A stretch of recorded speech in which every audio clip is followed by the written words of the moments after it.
एक भक्त थी जिनका नाम करार देवी था।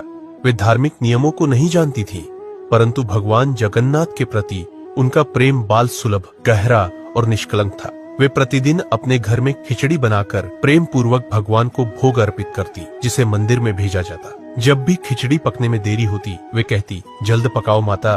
भगवान उन्हें स्नेह से कर्मा कहते और तभी से उनका नाम कर्मा पड़ गया। एक दिन एक साधु उनके घर आया और नियमों का पालन करने की सलाह दी कि स्नान से पहले भोजन नहीं बनाना चाहिए। कर्मा ने उसकी बात मान ली। उस दिन भोग में देर हो गई, लेकिन भगवान की तड़प इतनी बढ़ी कि वे बार बार मंदिर से उठकर कर्मा के घर जाते। जब पुजारी ने मंदिर में भोग लगाया, भगवान के मुख पर खिचड़ी लगी थी।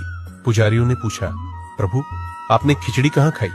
भगवान बोले, कर्मा नाम की मेरी एक भक्त है जो मुझे हर सुबह प्रेम पूर्वक खिचड़ी का भोग लगाती है। उसकी भक्ति में बंधा होने के कारण मैं हर दिन उसके घर जाता हूँ। भगवान ने कहा कि साधु ने बिना भाव समझे उसे नियमों में बांध दिया, जिससे उससे भूल हुई है। पुजारियों ने साधु को बुलाया और सब बताया। साधु कर्मा के पास गया, क्षमा मांगी और कहा, तुम्हारी भक्ति तो नियमों से भी ऊपर है। जैसे पहले करती थी वैसे ही भगवान को खिचड़ी बनाकर अर्पित करो। कर्मा बहुत प्रसन्न हुई और साधु को प्रसाद का आनंद लेने बुलाया। साधु बोला, तुम भगवान को भोजन कराती हो और जगत तृप्त हो जाता है। कर्मा जीवन भर भगवान को खिचड़ी अर्पित करती रही, परंतु जिस दिन उन्होंने शरीर त्यागा, भगवान ने मंदिर में कोई भोग स्वीकार नहीं किया। जब राजा ने भगवान से कारण पूछा, भगवान बोले, आज मेरी माँ नहीं है, मुझे खिचड़ी कौन खिलाएगा?